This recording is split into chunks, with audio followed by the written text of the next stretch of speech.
Donc, share.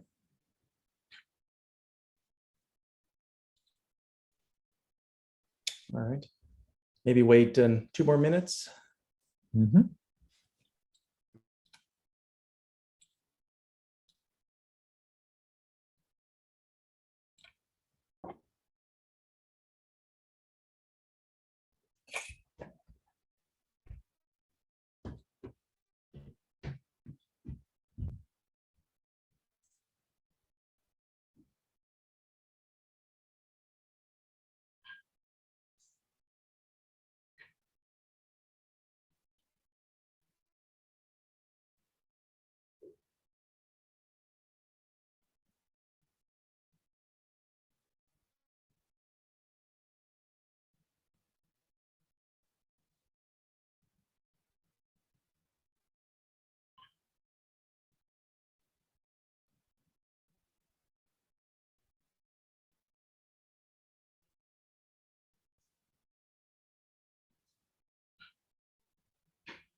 All right.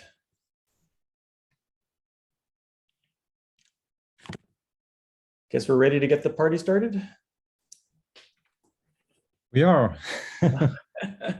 Well, good morning, good evening, everyone, wherever you are joining us from. Welcome to day 2, the spinal cord toolbox portion of this workshop. As I mentioned during yesterday morning's introduction, I've attended previous spinal cord workshops, and the SCT portion always felt to me a little bit rushed. It was typically tacked on to the end of an already full day, or I remember in past courses we'd have to, spend an hour trying to find the room on the opposite side of the campus, and by the time we got there we'd have 20 minutes before people had to leave to catch their flight. And we did our best with what we had, but when I approached Julian about half a year ago regarding possibly holding this, I suggested an entire day for the spinal cord toolbox. Basically, from as soon as we join to the minute we leave, we're only discussing the spinal cord toolbox. And this is important to not only refresh the people who are already experienced, but also to get up to speed with the new features, which are continually being developed and validated by Julian and his group. So without further ado, thank you very much, Julian, for agreeing to be here today. And the floor is yours. Thank you very much, Rob. Welcome, everyone. So I know this is annoying for some of you, but I'd like to ask if you could please turn on your camera, because this is a course. So the main purpose of this course is to be interactive. So I need to see the people I'm talking to, and I need to see your face so that I know that what I'm saying is completely obscure and unclear, and I need to repeat, or I need to get slower, or I can go faster because I see that some get bored. So yeah, and also Julian. Oops, I see some echo. So, Yes. So I'm actually projecting you into my huge TV screen because it's easier. So you'll see that I'm looking to the side, but I'm actually looking at you, I promise. Sounds good. And if so as you've been used to Zoom now, if there is some echo in on your end, please either mute yourself or use headphones. And in fact, I will probably do the same.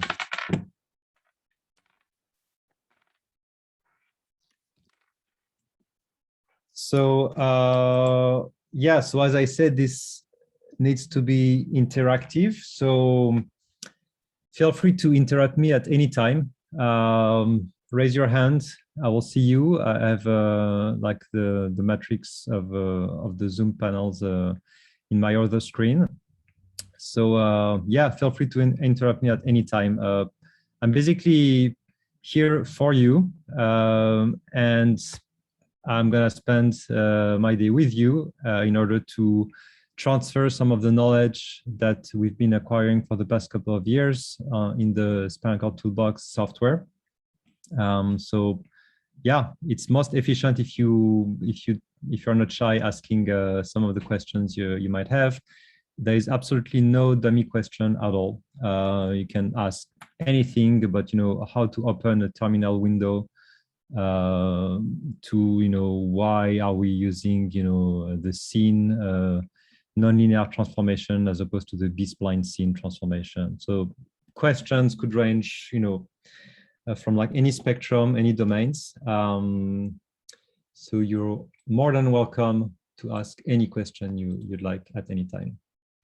And if I don't see your hand, just unmute yourself and yell my name or whatever you'd like to yell. So I'm gonna share my screen. Here you go. So as Rob said, for those who already attended the SCT course previous years, there's gonna be some new features presented towards the end of the course, and some of the new features as well during the first quarter of the course. And yeah, so I'm also aware that some of you are not in the same time zone as me, so you might want to get sleepy at some point. The course is recorded, and it's so far the idea is to make it stay between us, so within the Thinkify platform. And so you can look at the course material at any time retrospectively.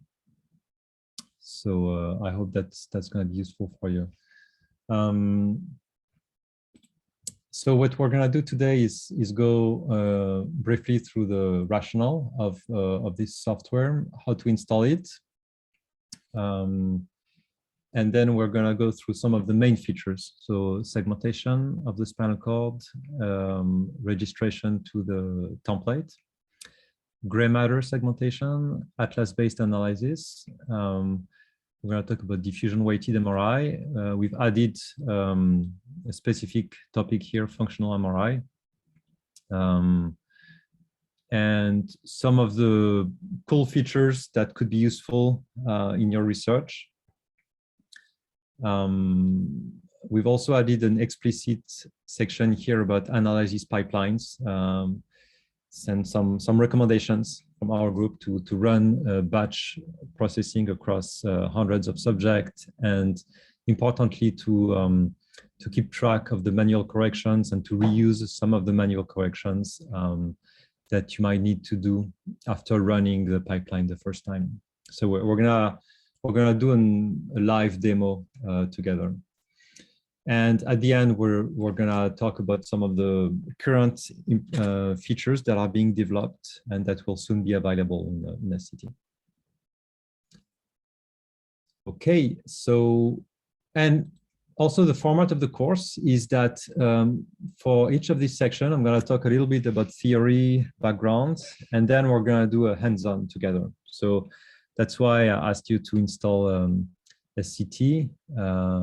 It was a bit last minute in terms of the email that you received, so I apologize for that. Next course, we're gonna send a reminder and installation instructions ahead of time.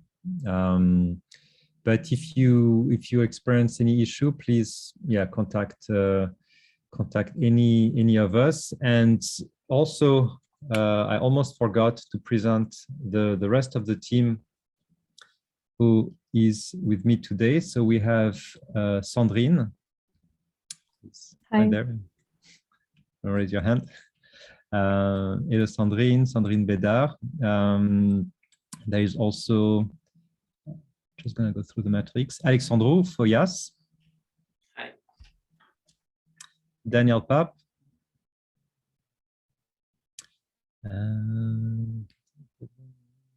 Maxime is here. Maxime is more, I guess, here as an attendee. And Evan, you're here as well. I guess also as an attendee, but I guess if some people have issues with installation, you might want to chip in as well. Going to the other screen.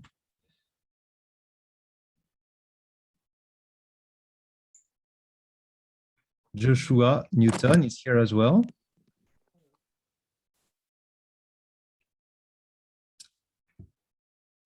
So I don't know if your microphone is muted, Joshua. I don't think we hear you.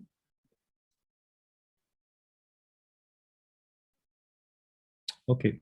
Well, anyway, so the idea is that if anybody has an issue, please write it on the chat. I will not be able to look at the chat because I'll be busy talking and looking at my slides. So the rest of the team, please be proactive in looking at the chat. And if there is any issue, then you can maybe interrupt me. And then we can figure out if we want to create a breakout room, because there are some breakout rooms. Usually what's happening in the live real life courses is that some of the team members would go sit next to you, which is obviously not possible today, and then figure out what your problem is in terms of installation or bug or whatever. So we can still do that with a breakout room, or we can also, you can also interrupt us during the course if you experience any issue. But yeah, that's the plan. So let's get started. So the context of SCT is quantitative MRI of the spinal cord. Quantitative MRI is an umbrella term for many different MRI quantitative techniques, such as diffusion tensor imaging, magnetization transfer ratio, T1, T2 relaxation, and so on. And many of you are interested in those metrics because they have the potential to be objective biomarkers for assessing diagnosis and prognosis in some disease that affect the spinal cord. For many years, these qMRI methods have been studied and developed mostly for the brain, or essentially for the brain. And so there have been a lot of big packages that have been developed throughout the past 25 years. FSL from the Oxford group, SPM from the London group, FreeSurfer, Boston group, AFNI, Brain Voyager. There is also the Mink tools from the Montreal folks. So there's a bunch of packages that have been developed for the brain, but there was something missing for the spinal cord. And so people have been trying to use FSL, and then they realized that it was not appropriate because the affine transformation were not appropriate for the spinal cord, or there was no template, for example. So a lot of limitations led us to develop this SCT library. And this SCT library is really a comprehensive open source analysis tools for multiparametric MRI of the spinal cord. We're going to see that it can be seen mostly as a pre-processing tool for some of you. Some of you doing fMRI, for example, you can use SCT as a pre-processing tool to do the motion correction and registration to a template. And then you can do the subsequent analysis, the statistical analysis with software such as SPM or FSL. Or Neptune as well, that Rob and Ranga are gonna present tomorrow. So in a brief overview of SCT, as I said, is segmentation tools and templates and an associated atlas of the different white matter and gray matter areas that could be used to extract informations from the quantitative MRI matrix that you can see here. That's what we call atlas-based analysis. And there is also a complex registration framework. I would say that this is really the most complex part of SCT. It's registration. It takes a lot of trials and errors, some expertise, a lot of intuitions as well about what, how to properly do the registration. So that's what we're gonna spend a bit of time on today. And again, please feel free to ask any questions regarding the registration approach, because it's key. If you don't get a good registration, the metrics that you want to extract subsequently will be biased or wrong. Can I ask you a question? Yeah, of course. Is this registration to the atlas, or is this registration from one modality to another? Right, it's both actually. So for what you see on the top is we want to register, let's say, a T2 anatomical image to the template. We don't see the template here, but it's basically what we're doing when we are straightening the cord and then estimating a warping field. So that would be an example of an anatomical image to the template. And what we're doing here is registering the diffusion or the MT data to the anatomical image.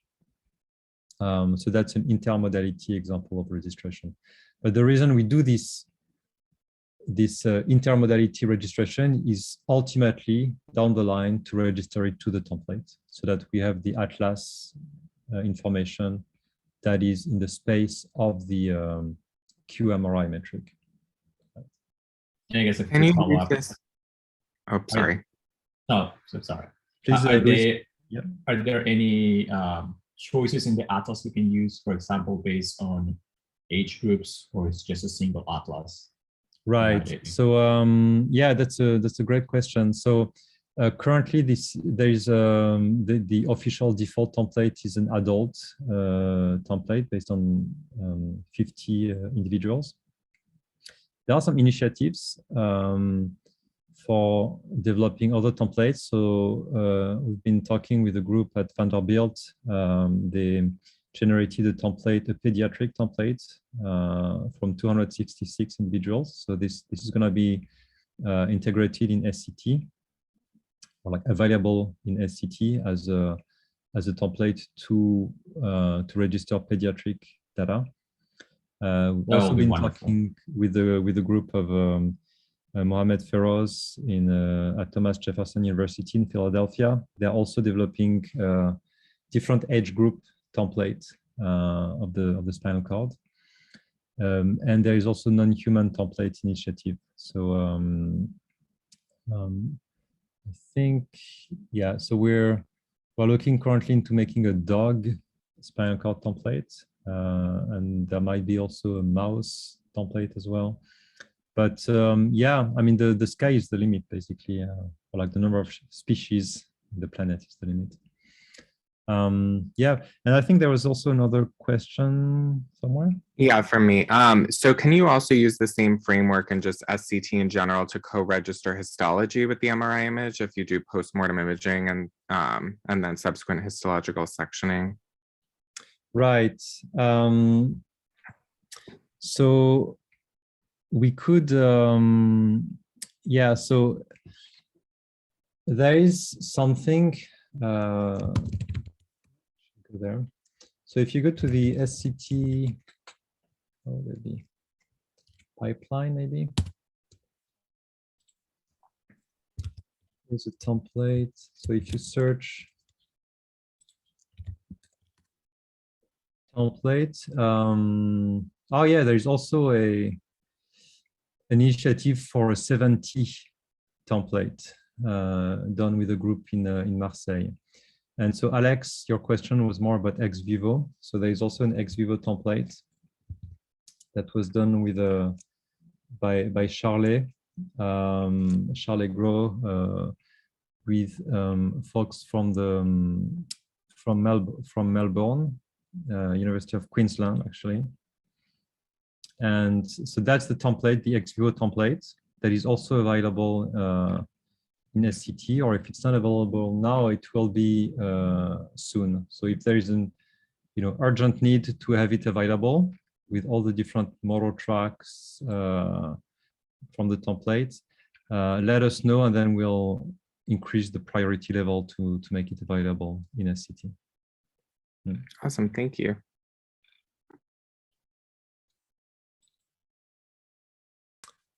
Okay, so where was I at? Yes, so this is the overview. So most of the methods that are implemented in SCT have been published. So for example, if you use the DeepSeg SC algorithm to segment the spinal cord and you want to know more, what's behind the algorithm, then you can look at the specific publication, which in this case would be this one. If you're using PropSeg, then you can look at this publication. If you're using the vertebral labeling, you can look at this publication, and so on and so forth. So there is more detailed description about the methods that are implemented in SCT. And this is like a list, like a non-exhaustive list, but just as an overview of what people have been using SCT for. And so we've created these three categories. A group of, there's a group of researchers who have used SCT to look at, advanced quantitative MRI of the spinal cord in healthy individuals, pushing, advanced diffusion models, for example, or inhomogeneous MT, or like myelin water fraction imaging. So there is a bunch of researchers who are like pushing for QMRI in the spinal cord that have used SCT. Also a larger group of researchers doing functional MRI of the spinal cord.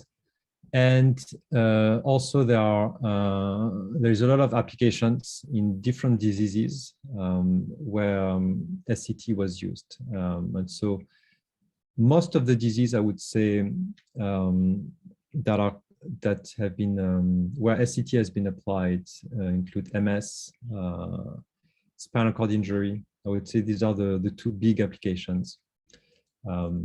Also ALS, there are some papers on NMO. And now if we look into spinal cord injury, there is the traumatic and the non-traumatic spinal cord injury, where people have been applying SCT. So it gives an idea of what SCT could be useful for. And so these are some examples of those studies. So this is a study done by the group of Claudia Werler-Kingschott. Mario Skianakas has published this comparison of SCT segmentation using the PropSeg algorithm compared to another method that was published a few years before from Mark Horsfield, which is a semi-automatic method.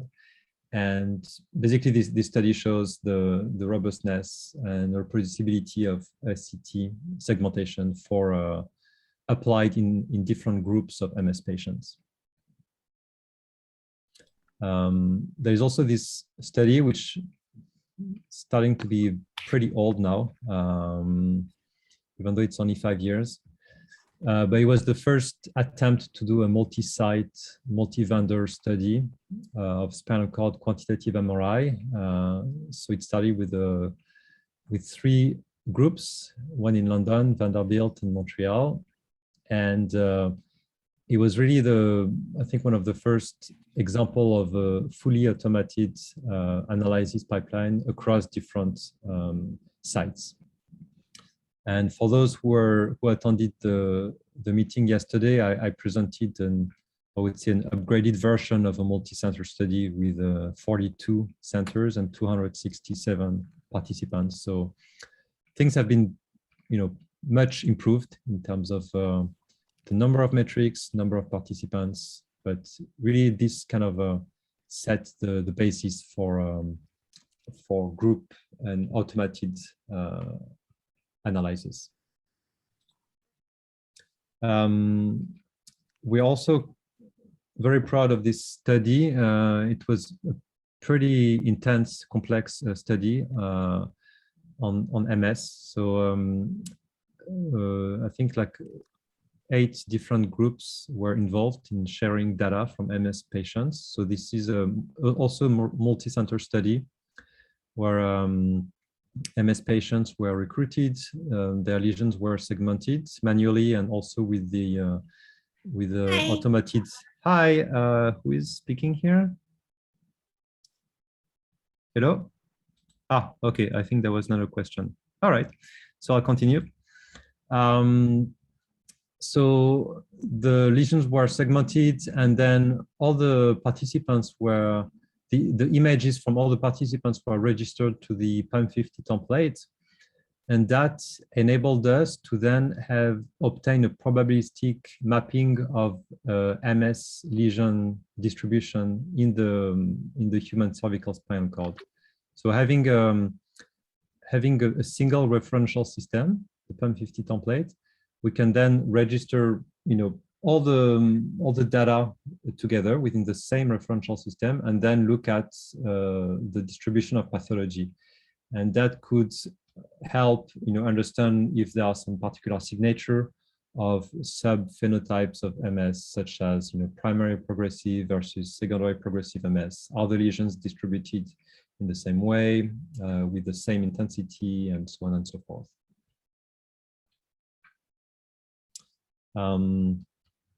A study now in ALS, amyotrophic lateral sclerosis, where here we looked mostly at the gray matter segmentation. We had a strong hypothesis that the gray matter, and especially the ventral horn where the motor neurons are located, would get atrophied with time because of the degeneration of those motor neuron pools.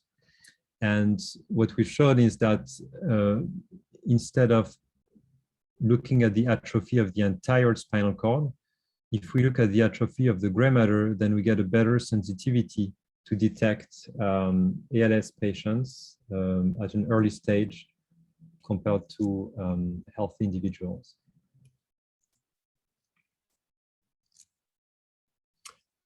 Stroke is another application. There was much less paper on stroke compared to other diseases such as MS, but this paper was published by the group at Northwestern University, and SCT here was used with the atlas-based approach with diffusion tensor imaging, and basically they were interested to look at very specific funiculi in the white matter and see how they were impacted by stroke, by lesions in the whole central nervous system. And then these impairments were correlated to the impairments that were measured clinically were correlated with those diffusion tensor measures that were extracted in those particular funiculi. And so those that correspond to the corticospinal tract and other tracts that are associated with these clinical measures. And last example. Yes, Lisa? Yeah, it's just Hey, Julian. It's just, are we gonna Hi. go or not? Oh, hi. I just had a question from your previous slide. I think that was the paper that I read of yours that found most damage or the lesions in the cervical cord, particularly in the upper part. I was wondering if you would say you would be able to say that, like, for example, like I'm studying in the cervical spinal cord in MS as well. Like if I see certain like myelin difference or whatever findings I get, can I reflect that finding in the thoracic cord? Because examining in the thoracic cord itself is, technically very difficult. Does that make sense?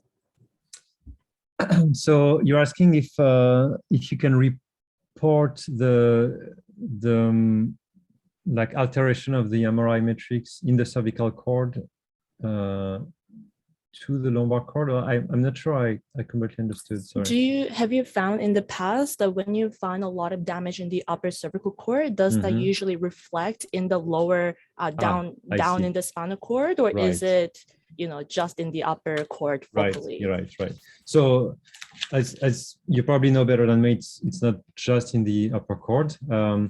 And in terms of correlation between the upper cord and the lower cord in MS specifically, I think it's still so I can think of a few papers that addressed this. For example, the group of Rohit Bakshi at Brigham's has looked into this correlation specifically, and there are other groups who looked into that. I don't think there is a conclusive evidence that the correlation is strong, and people looking at the cervical, thoracic, and lumbar spine would recommend to actually include all of it, because even though there is in some phenotypes a correlation, having the full picture seems to be better in terms of diagnosis and prognosis. But again, I don't think there is a consensus regarding that question. Thank you. You're welcome.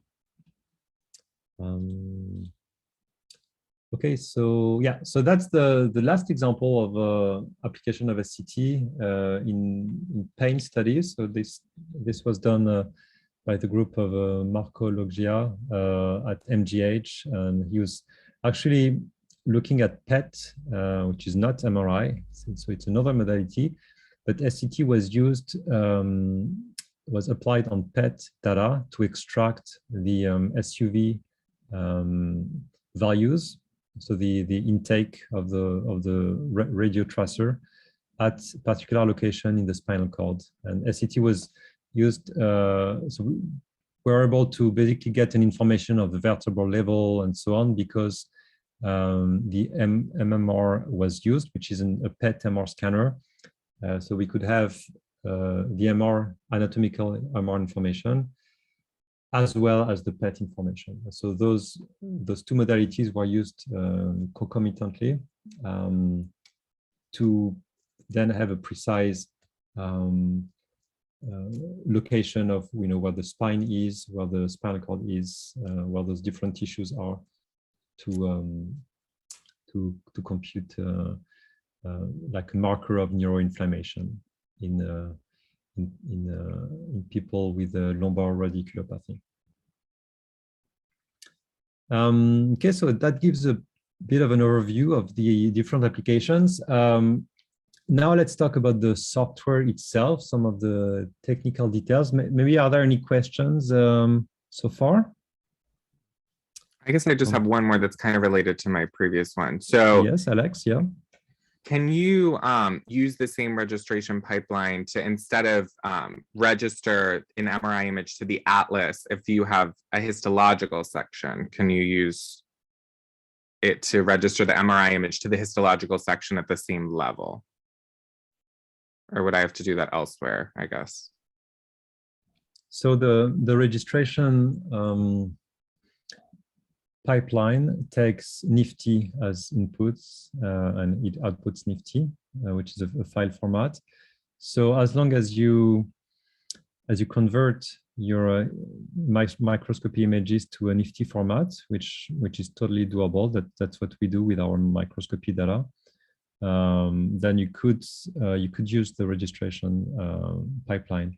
Now, a little trick is that because they are not coming from the same modality, there is no information in terms of the association of the physical space, the physical space coordinate, which is encoded in the Q-form matrix of your Nifty header. So there would need to be like a pre-registration step where you would manually say, you know, this is like the center of my spinal cord, for example. So you can like label that. And then there is in SCT register multimodal. Go there. There's the possibility to do a so you know that it's a multi-step approach, and the first step could be using a label, right? So for the type, you would use a label, and that would do the first realignment, like a coarse realignment, followed by subsequent steps 2, 3, and so on, where you would do more like affine and nonlinear registration. So there is a way to do that indeed. Okay, and I assume I'd have to like downsample the histological image to be the same resolution. Well, so there are two things. The registration. So for the registration process, you don't need to have them in the same grid because but it's once you compute your warping field, your transformation field, then you might want to bring your histology in your MRI data or the other way around, and there you need to regrid, and they need to be in the same resolution. But that's at another step in the process. Okay, awesome. Thank you. Sure. Julian, I had a quick question. Yeah. Sorry, who's speaking? This is Ranga. Yeah. Yeah. So my question is there a minimum spatial resolution we need with the anatomical to do these operations? I'm asking because we acquired a few functional runs with our spine coil, and we didn't have an anatomical, so I'm using the mean functional to do the processing. So I just want to understand where is the threshold, what is too bad. Right. So there's no particular need to have an anatomical image. I mean, I guess the concept of an anatomical image is quite arbitrary. Like a good resolution EPI could also be considered an anatomical image to some extent. We like to use the anatomical image compared to axial EPIs because we see the vertebral levels well. So from the perspective of labeling the vertebra, that's where the anatomical image is useful. That being said, you can also use the localizer to get the vertebral level. So, if you don't have any anatomical image and you want to register it to the template, you can take the localizer, get a coarse center line estimate, run the vertebral labeling, and then apply the vertebral labeling to your EPI, your mean EPI data, and then do the registration to the template. Yeah. Okay. If you want to bypass the vertebral labeling because you know that you've always centered your EPI scans at the level, C4, C5, for example, then you can also bypass that. And there are examples in the SCT pipeline of, for example,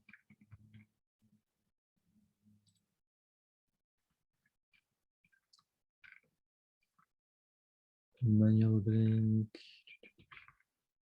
multiparametric fixed FOV. Yeah.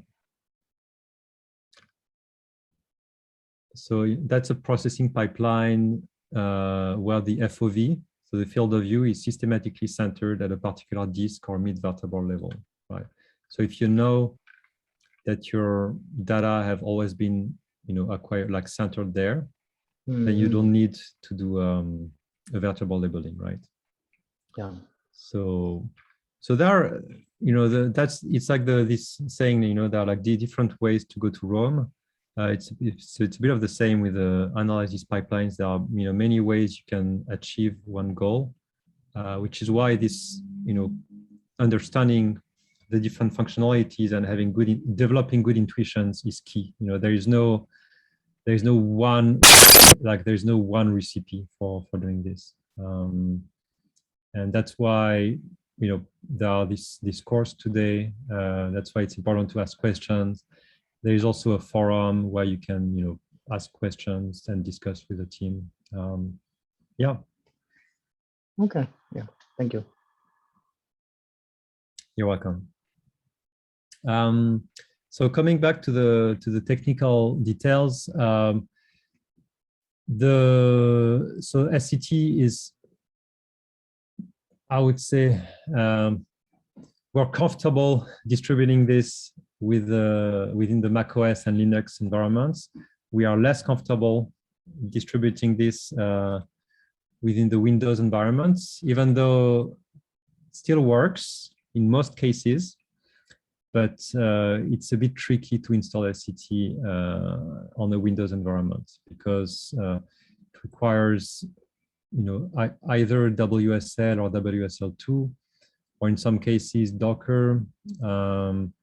And if you want a viewer like Facialize that we recommend, Facialize does not work on Windows native, so you also need to do a bit of some tricks to make it work. But anyway, the point is it could work with a bit of help from our team or from your IT support team.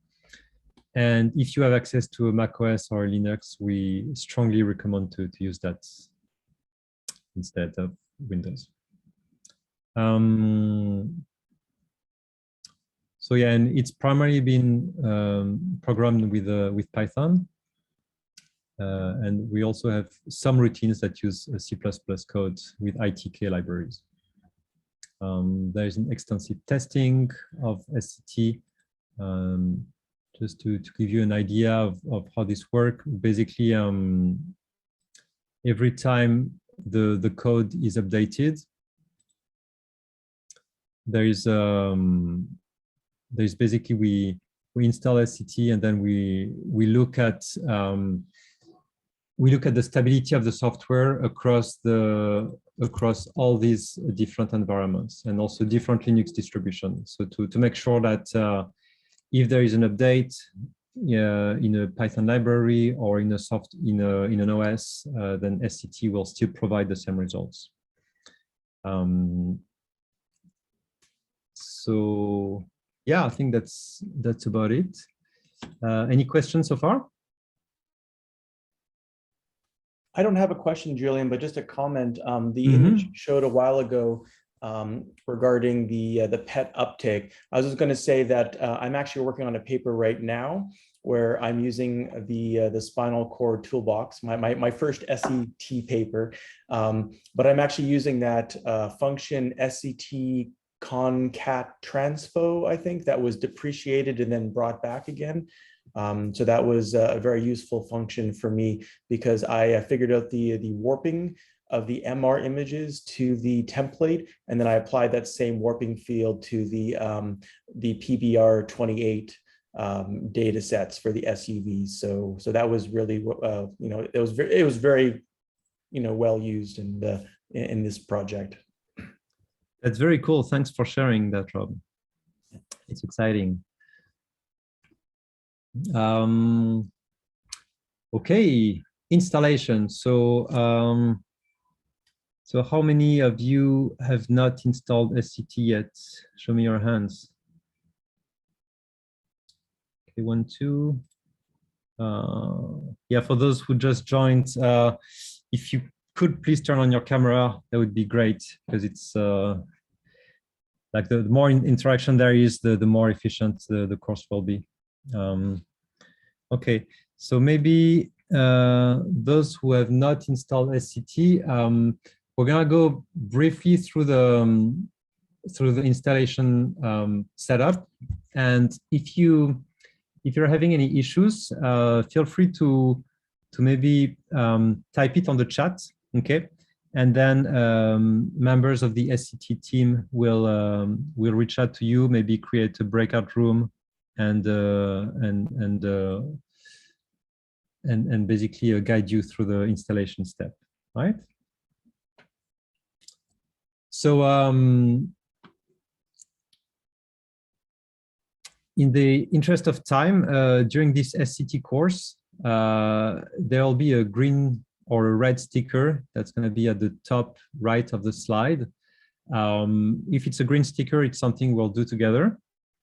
If it's a red sticker, it's something that that is there on the slide, but that we're not going to do during the course for the interest of time, but it's something that you can try at home. Okay.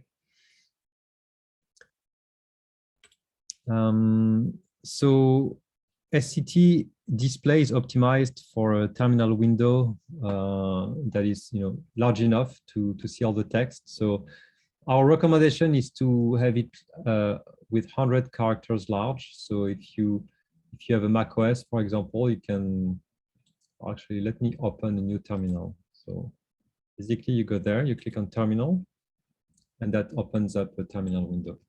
And there is the equivalent on Linux and Windows. So next would be, the basic Unix commands. So you don't need to be an expert in Unix to use SCT, but basic commands are needed to be able to navigate in your directories and files. So it's a very useful skill to have when you do neuroimaging analysis. So the terminal is basically your interface to your computer, right? So if you want to know what directory you are at, you can type pwd, and it tells me that I'm under users Julien. And if I open my hard drive, that would correspond to this thing, users Julien. So that's my directory. If I want to know what's inside my directory, I would do ls to list what's in there. And what I'm seeing here is the same as what I'm seeing there. Okay. So you can basically use your terminal as a way to navigate your computer. If you want to go to a directory, for example, I want to go to code, I would do cd com directory and then code. Right. If I want to go back, cd ... And what's very useful is to use tab completion. So if there's like a long name that you're lazy to write, you can do cd do and then tab, and it would complete it automatically, right? So these are useful tricks that you can do when you navigate your terminal commands. So obviously, I don't expect you to become familiar and expert with Unix commands, but I do encourage you to get more familiar within the next weeks, months, years that you do those analyses. So I know, like, usually Windows users like to put space in their file names or directories. We strongly discourage you to do that because it breaks some pipeline when you go from like one OS to another one, because when there is a space, mkdir blah blah, that doesn't work, for example, in Unix, right? And also when you have pipelines and the pipeline breaks because there is a space in the file name, it makes it extremely painful to debug. So to save you this pain and those nightmares, rule of thumb, never use space in folders and file names. As simple as that. Instead, you can use underscore, for example. Okay.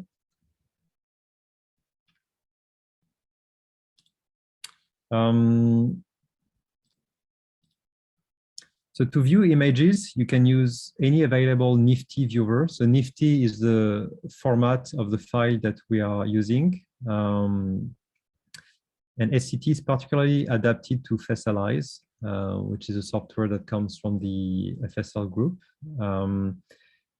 because at the end of SCT commands, we show like basically we display some code that you can copy paste to open a facialized window automatically, and that would show the result. That being said, you don't have to use facialize. If you're used to other viewer, you can also use them like ITK Snap, MITK Workbench, or others. Osirix and Horos are DICOM viewer, right? They are not Nifty viewers. So if you want to look at your DICOMs, your images that are generated by the scanner, you can use the software. Okay. So let's do some hands-on.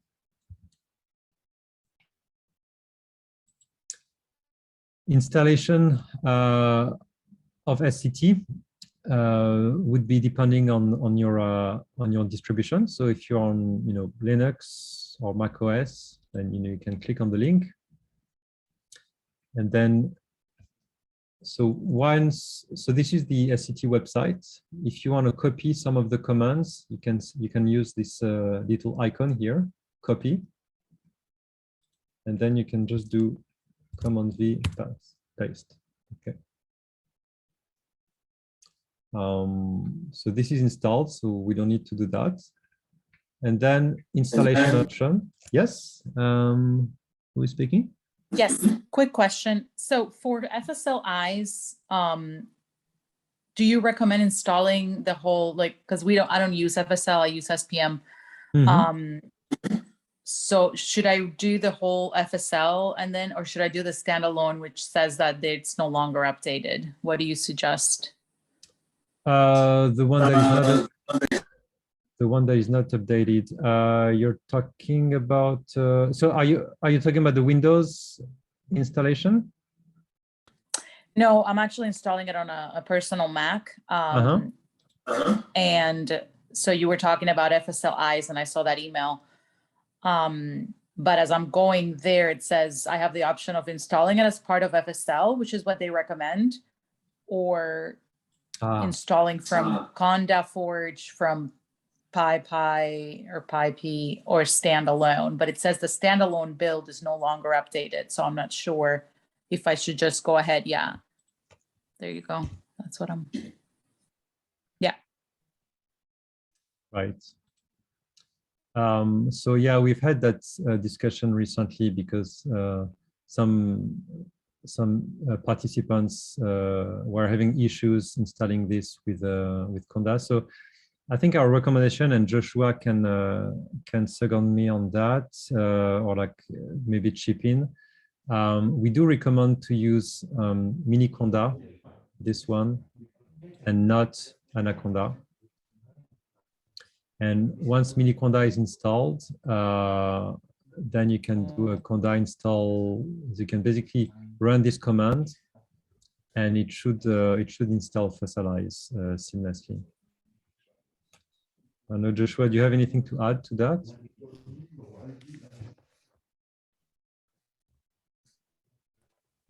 No, I don't. I think what you said is accurate. Okay. All right. If you're having any issue, please write it on the chat or email us, and we would be happy to assist. Okay.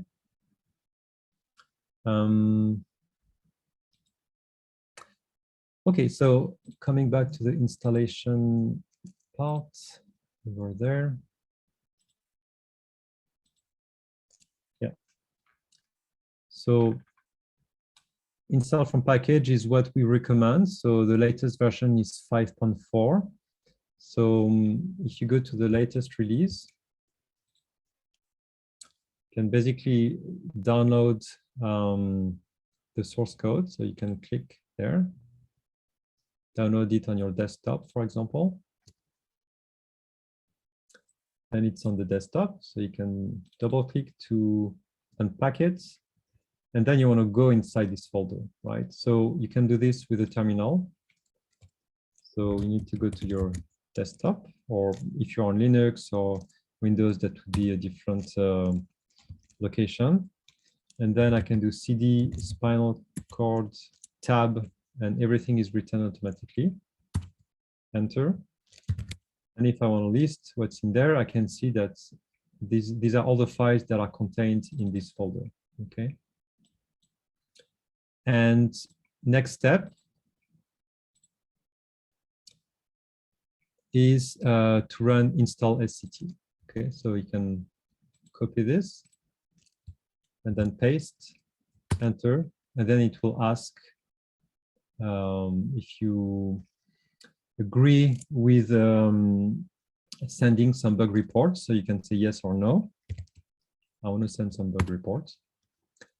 And then it suggests to install it there. You can say yes, or you can install it somewhere else if you want. Okay. In my case, I want to install it somewhere else because let's just say yes for the sake of it. And here I'm going to say no because I don't want to update my path, but you should say yes. And then it will download all the necessary Python package. And after about 30 seconds to a minute to 2 minutes, depending on your connection, the installation should end. So we're gonna let it run. And maybe I can take a few questions while this is running.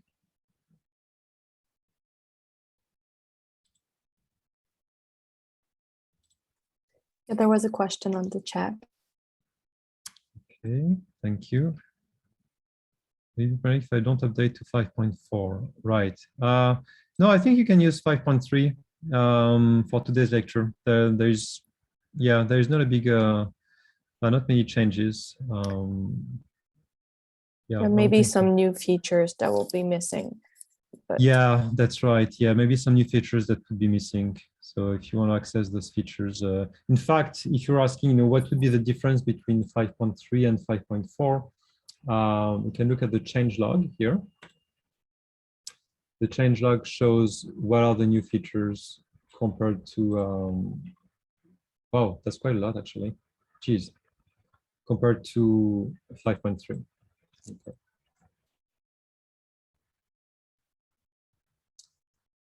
If you run, let's say, a pipeline in a Linux machine, will the results be the same as running the same participants in a Mac OS machine? This is sometimes this is a wonderful, yeah, this is a wonderful question. So thank you for asking this.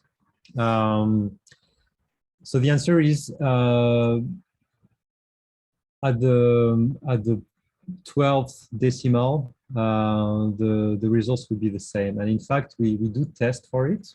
So if you're interested in the details, this is in our continuous integration. So so batch processing is a script that that has some quantitative outputs. And at the end of the batch processing, we basically output, that's a long script.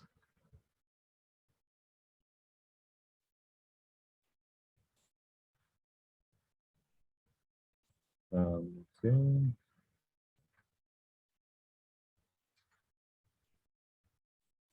Okay.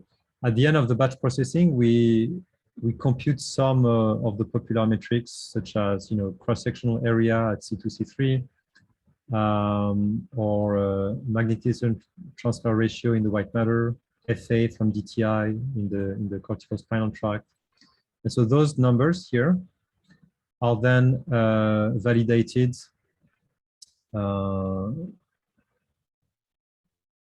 they are validated with respect to the gold standard that we've computed from like one particular station.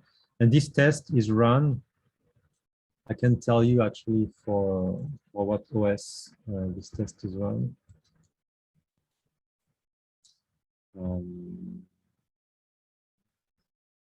It could be there. Yeah. Oh no, it's not. Joshua might need some help here. Test batch processing again. Yeah, tests. Right. Okay, so it shows here actually. These are all the distributions that we test these results on. So it includes various distributions of Linux, as well as Mac OS, and WSL would be the Windows environment. Okay, so if I go back to my terminal, I can see that the installation ended, and it gives a bit like a small summary of the installation via this command that shows, you know, the hardware that you have, the RAM available, and then it checks if everything is properly installed, and you're good to go. If you see that, you're good to go. If you don't see that, don't panic, and then, you know, contact us, open a ticket on the forum, or do whatever you feel comfortable doing. So okay. I noticed Yeah. that you have TensorFlow in there. Does that mean that this software will take advantage of NVIDIA cards in your system? It will not. It will not. It will. It will use the CPU for the deep learning inferences. Just because it was a bit of a pain to deal with the different CUDA installation that, you know, that are, because like for the sake of simplicity, we are only using the CPU. But for inference time, this is pretty fast. So the bottleneck is really not coming from CPU inference deep learning. It's only a few seconds compared to, you know, the heavy registration methods, or like the I/O and things like that. So yeah.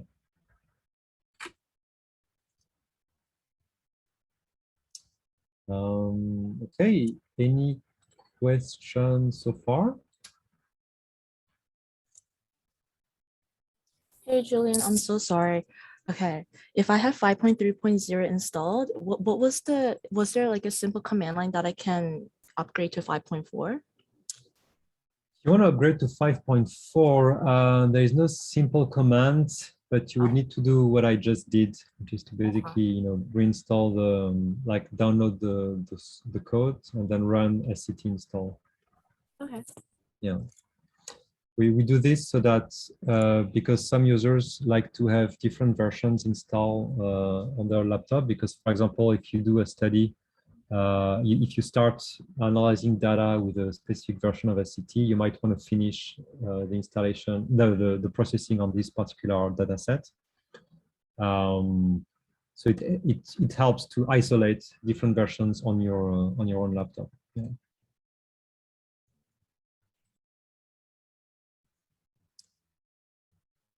Okay, so once SCT is installed, as I said, you can run SCT check dependency. So now I can basically quit and open a new terminal. And then from wherever you are, you should be able to use SCT function. So if you type SCT and then tab completion, it will give you all the different functions that are available. And let's say you want to do a check. So you can type check dependencies, enter, and then it just makes sure that everything is properly installed, and it gives you some statistics on your hardware. Okay.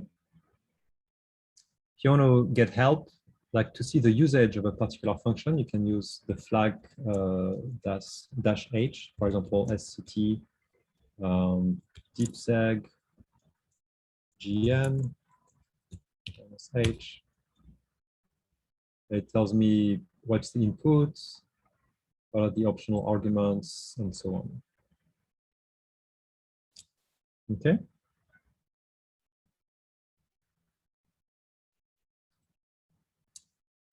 So we're ready to start the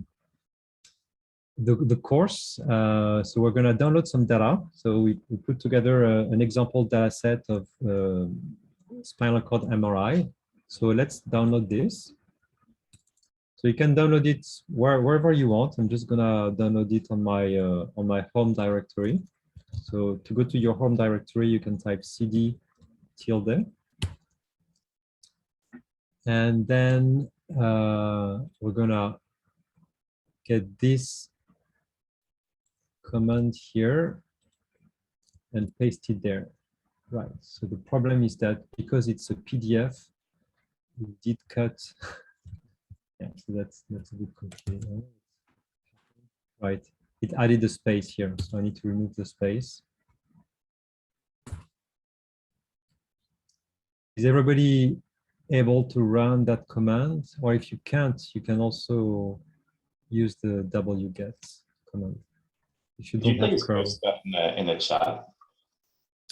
Yeah, sure. I can actually put that command in the chat. It's a good idea. Very good idea.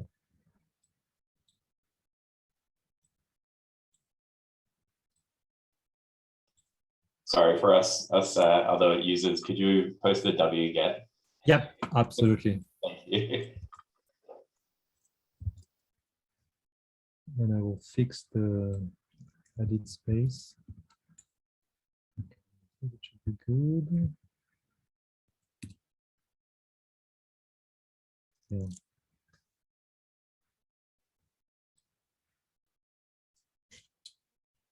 So is everybody seeing what I'm seeing here?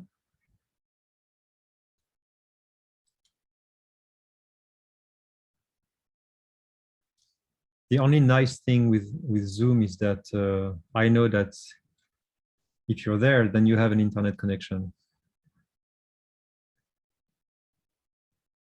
Because in the previous years, we've had some issues of downloading and things just because of the Wi-Fi problems. But I know that you are connected. Okay, is everybody up to date with that? Can I see some thumbs up for those who were able to download this properly? Okay. All right, should we go ahead? So once this is downloaded, you can unzip the content. So let's see if it's there. Where is it? Yes, that's the one. So I want to unzip it. So I'm going to type unzip and then -o SCT tab completion, enter. Okay. And now I can go to the folder SCT_tuto tab completion, enter. Okay.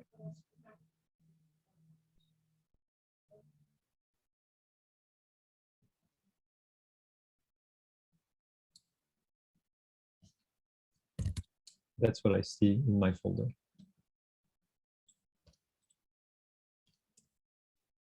Everything is working okay for you so far? Nice, nice.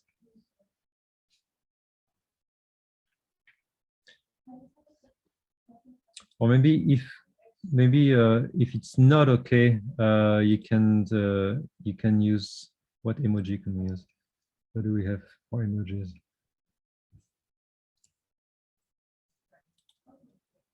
Do we have emojis?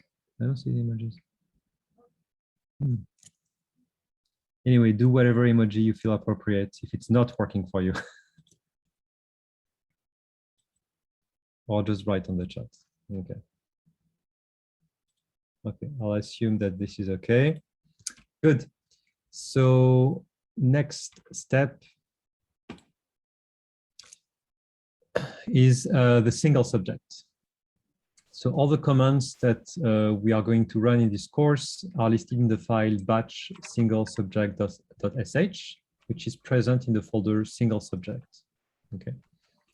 So if I go cd single tab completion enter, ls. I see that there is a file here which is called batch single subject.sh. Okay, so I can you can edit it if you want to see how it looks like. So you can use open. If you're on a Mac, you can use open batch, then click enter, and it will open your preferred text viewer.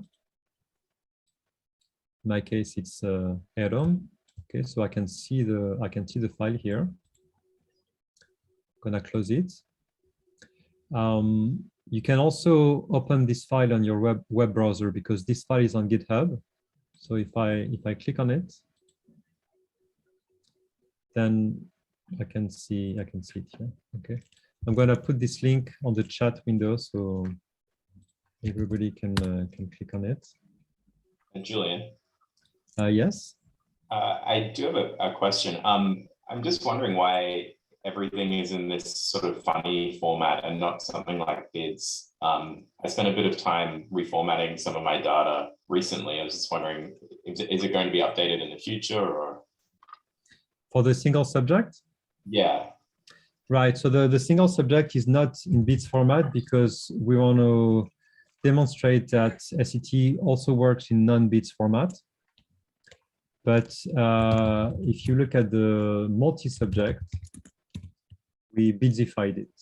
So this is now in bits format. If I do a tree, this is all bits compliant. And the script in the multi-subject. That is correct. With bit apps, yeah.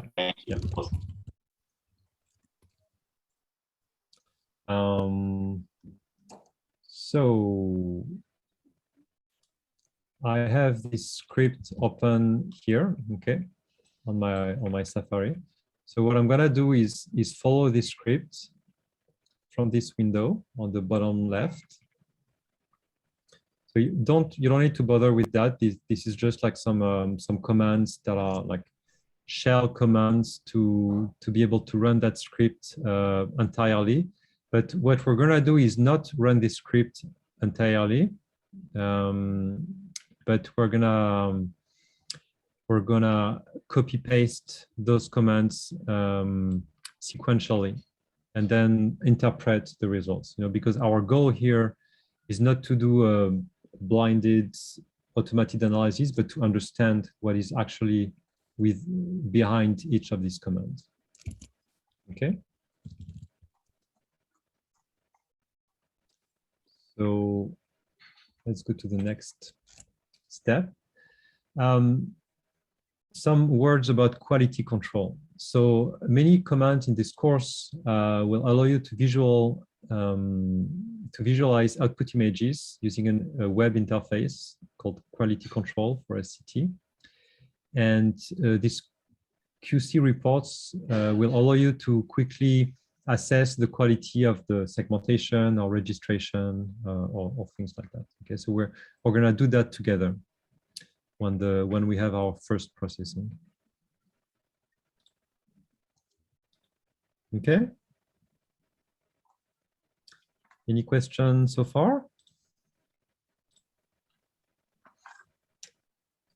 So we're ready to start our first segmentation. I have a question. Yes. Please. Okay. So this is Fauzia from Oklahoma. Hi. Hi. Can you please give us the Windows option, like the command line? I know you mostly give it for the Mac, but right. So for those of us using Windows, absolutely. So Windows, for example, when I typed open, for example, open on the Windows. So in Windows, you would be using WSL. I assume, is that the case? Fauzia, are you using WSL? In NeuroDebian on Windows. NeuroDebian. Okay, so you have a virtual machine. Right? Yes, I have a virtual machine. Okay, good. So you're on Debian. So in that case, you would be using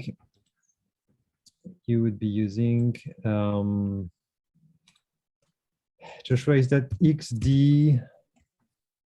XDF open, something like that? Is that it? It's not XDF, it's something else. Okay, let me try that. XDG. Okay, thank you, Anes. It's on the chat.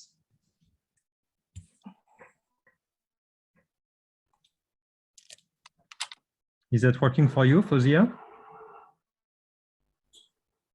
I'm trying to do that right now. Thanks.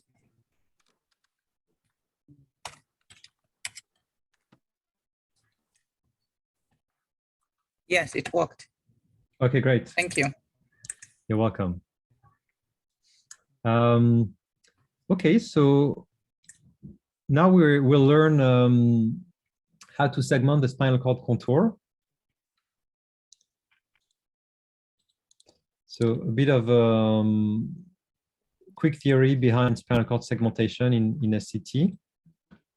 So the first step is to detect the spinal cord, and the second step is to propagate a low resolution 3D mesh. And the third and the final step is to refine the surface and finally adjust segmentation. So this is an algorithm that's called PropSeg, for propagated segmentation.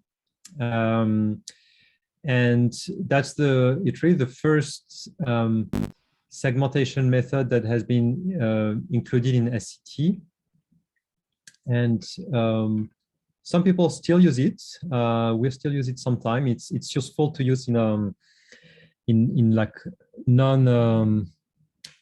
like untypical images, let's say, for example, in ex vivo scans where the spine has been removed, or like in mice or rats, where there is less prior on the tissue environment. PropSeg is still a powerful algorithm.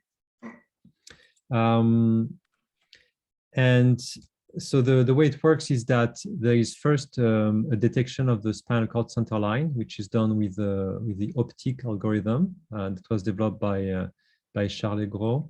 And then from this spinal cord center line, there is a first like cylinder mesh that is generated, and that is then propagated in the superior and inferior directions. So that was a brief theory, but let's do this together now.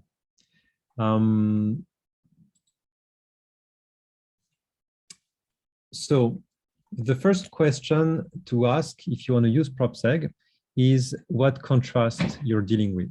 If you're dealing with a T1 weighted contrast, then you would, the image, the axial image of the spinal cord would look like this, the spinal cord in gray, and the CSF would be suppressed in an MP range image, for example. It would look more like more dark. The T2-like contrast would look like this, so bright CSF and dark spinal cord. If you're using more diffusion weighted image, it would look like this.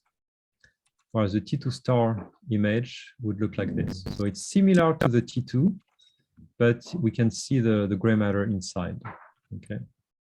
So we have different models for each of these four contrasts.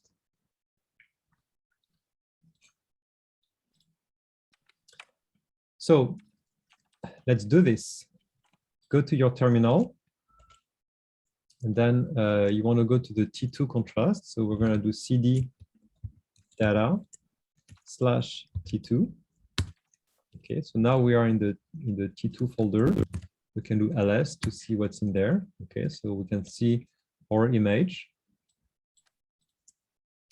And then we're going to run the segmentation. So we're going to do SCT PropSeg space -i would be the input. T2, NII tab completion. Okay. -c is for the contrast. So we want to tell the software what contrast we're dealing with. So in that case, it's a T2 contrast. And I want to generate a QC report for this segmentation. So I'm going to do -QC, and I want my QC report to be located in my home directory. So I'll make sure that I don't have that. Yes, I'm just going to remove it. Okay. So tilde /QC_single sedge. Then I press enter. And it's doing a bunch of stuff. So it tells you what software version you're using. In your case, you should see 5.4. I see, Luis, that you raised your hand. Yeah, what will happen if you already have a folder with the same name with append to it, or will it replace it? Oh, if like you saw me removing it, right? What it will do, it will amend it to the QC report that is already existing. And I didn't want to confuse you, so yeah, I just want to create a new one from scratch. Okay, so segmentation is done. So we have a couple of possibilities here to look at our results.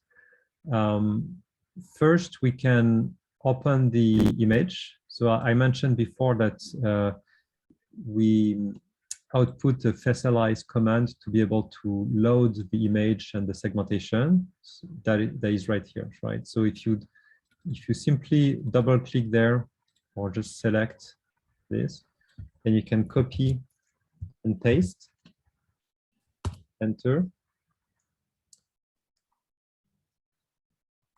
And it will open facialize with the segmentation that was just computed. Okay. So if you press Command F if you're on a Mac, or Control F if you're on Linux, then you can toggle the segmentation on and off to be able to verify that the segmentation is properly done. So I encourage you to really go through the different slices and check your segmentation to make sure that there is no leaking or sub-segmentation, over-segmentation, and so on. Okay. And if you prefer another color, you can also choose another color. Yes, I have a question from, sorry, I don't see your name. So Pedro, will this work Pedro. if, so will this work if you only have a small part of the spinal cord, like for example, you have brain and the cervical upper part? Right, that's a great question. So if you're dealing with images where you have only a small portion of the cord, it would also work, but you might need to tweak some of the parameters. And there is in fact a post on the forum about that. So if you go to SCT forum, which is this one, I'm gonna write the link in the chat.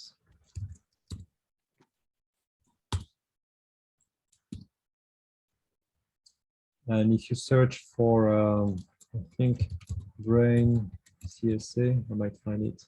Right, how to compute CSA from brain data. So that's I guess it's a kind of an image that you are referring to, Pedro, where we see mostly the brain and part of the spinal cord. Then you can run the DeepSeg algorithm that that can deal with these kind of scans, and that's it. So it's really like one single command. Thank you. And again, it's like going to Rome. There are many ways to do that. You can also do this with PropSeg. And since we're talking about this, if we do SCT PropSeg -H,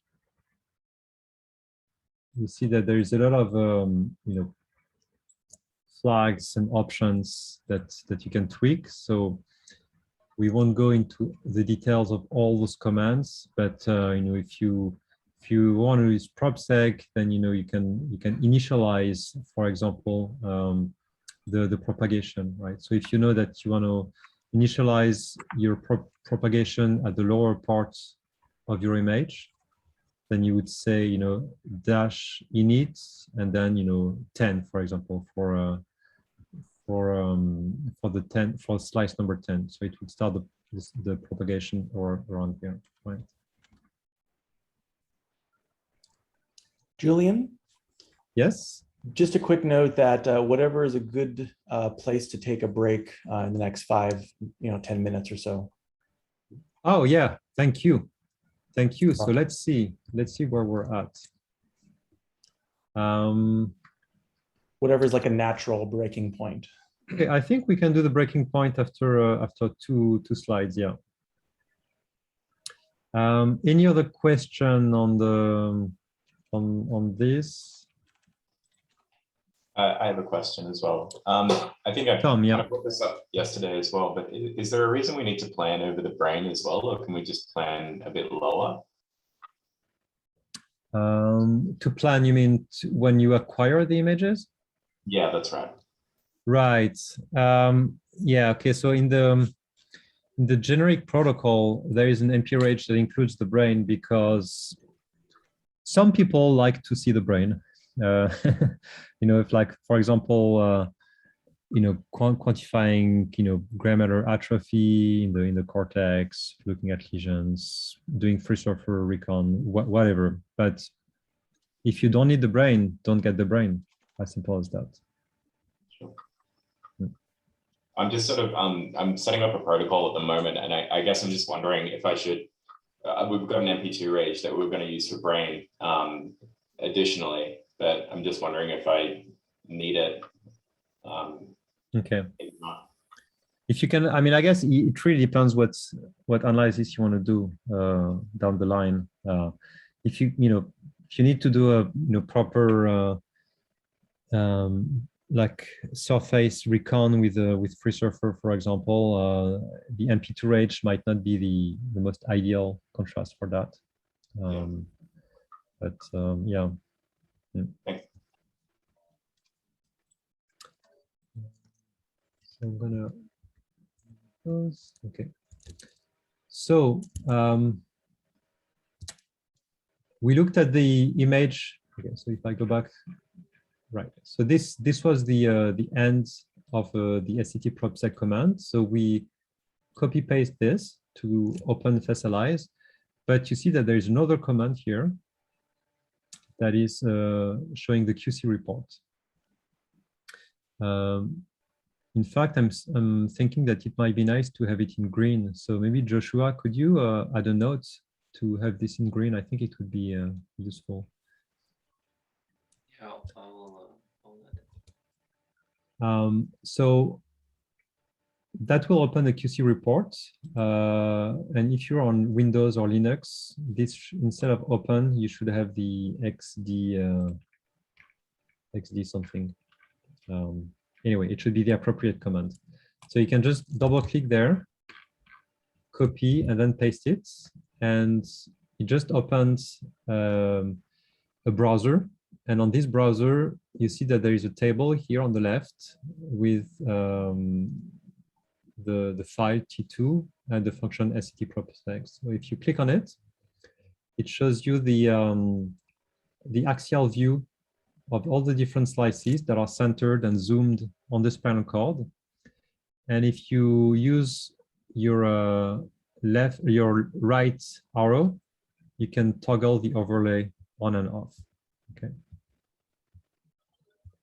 So it's a way to, and as you will run other SCT commands with the same QC location, then you will have a bunch of different rows, and each row will correspond to a particular SCT command. Okay, so you can then QC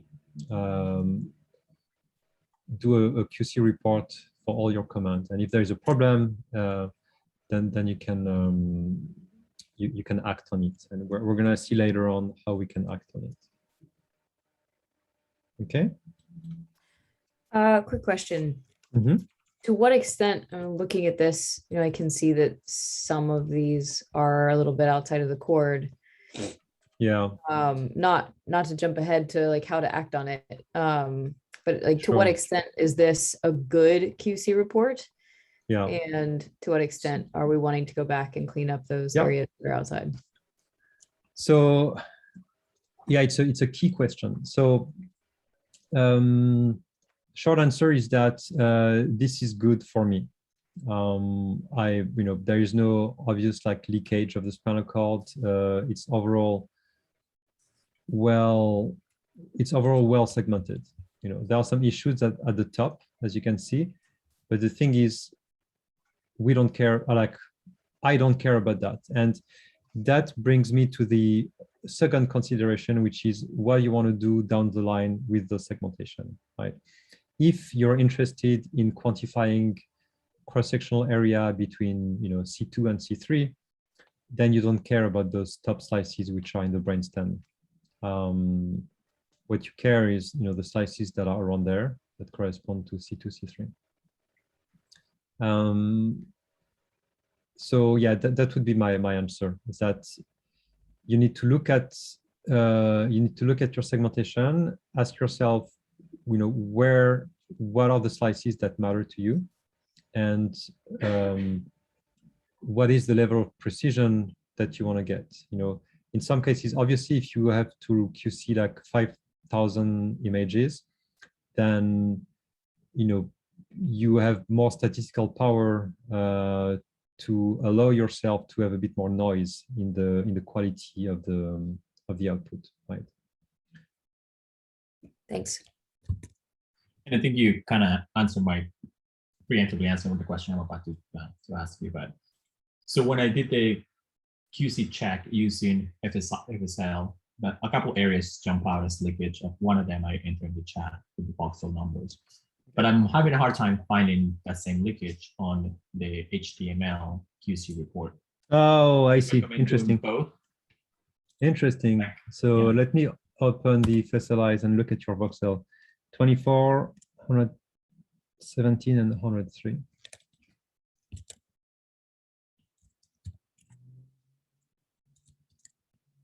Oh, yeah, you're right. That's a nice leakage. Yep, absolutely.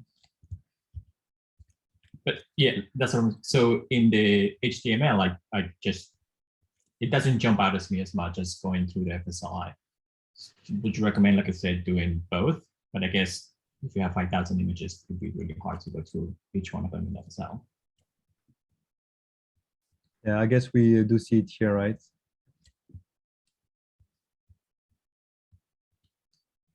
I don't know if you see my cursor.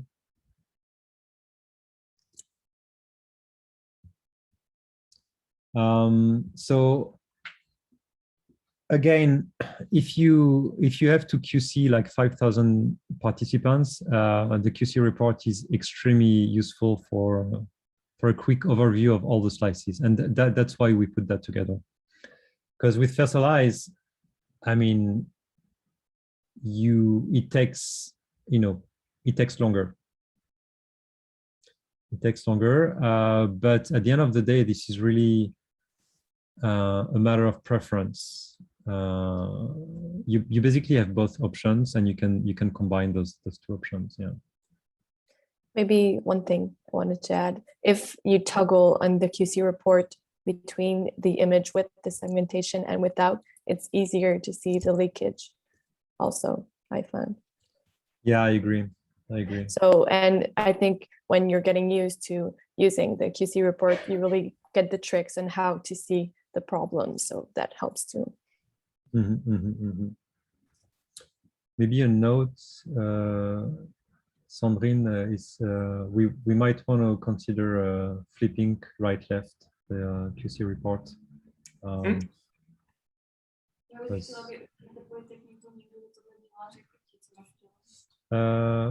Ken, I think you have a question. Yeah, Julian, so for this, if you wanted to clean up that leakage, you just go into FSLIs and manually remove it? Is that the recommendation? Yeah, so that's jumping a little bit ahead, but yes. Okay. So let's, we're going to do this together. So I'm zooming in here, settings, edit mode, and I'm selecting this pencil. Then I would clean that up. And we can do this for the the slices as well. And once you're happy with it, you can save it. You can save it to a new file that you would call core, for example. And that's it.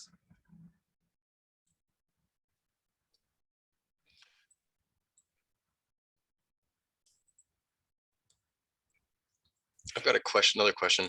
So with this leakage here, let's say you're doing registration of functional data to the template, but the functional segmentations look fine, but maybe there's a little leakage on this.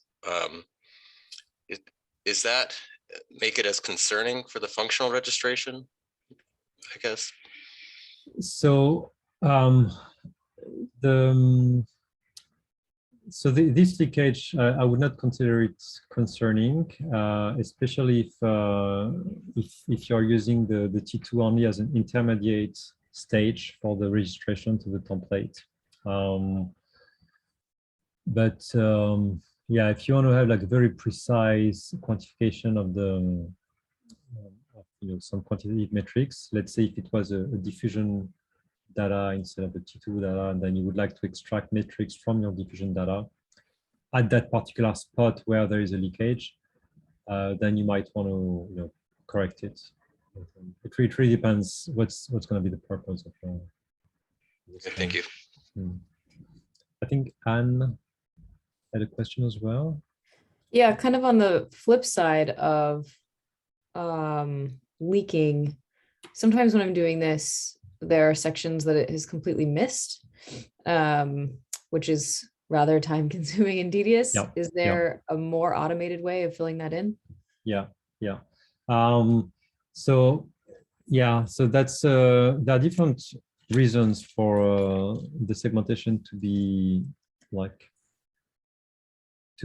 bad and like to have like a lot of slices missed, and typically when the data are very noisy, that's where it happens, or when there is a very poor contrast between the CSF and the spinal cord. So when it comes to noise, using a smoothing along the spinal cord could help, and this is something I can jump ahead. I think it's in one of the later slide, but since you're asking the question, we can talk about this now. You can smooth along the spinal cord with a particular function called SCT smooth spinal cord.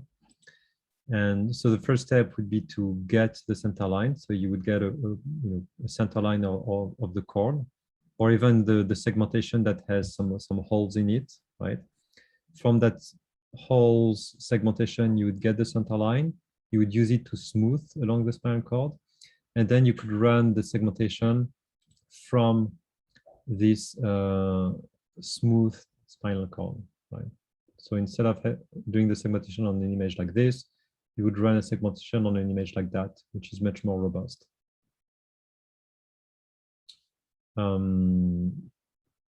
Yeah, but that's one way of dealing with that. There are many other ways, and it really depends on the on the reason for the failing of the segmentation. So best is at the end of this course, we're going to have a section of like running SCT on your own data. So let's take this as a challenge, and we can look at your data and see how we can accommodate SCT to work well for the segmentation.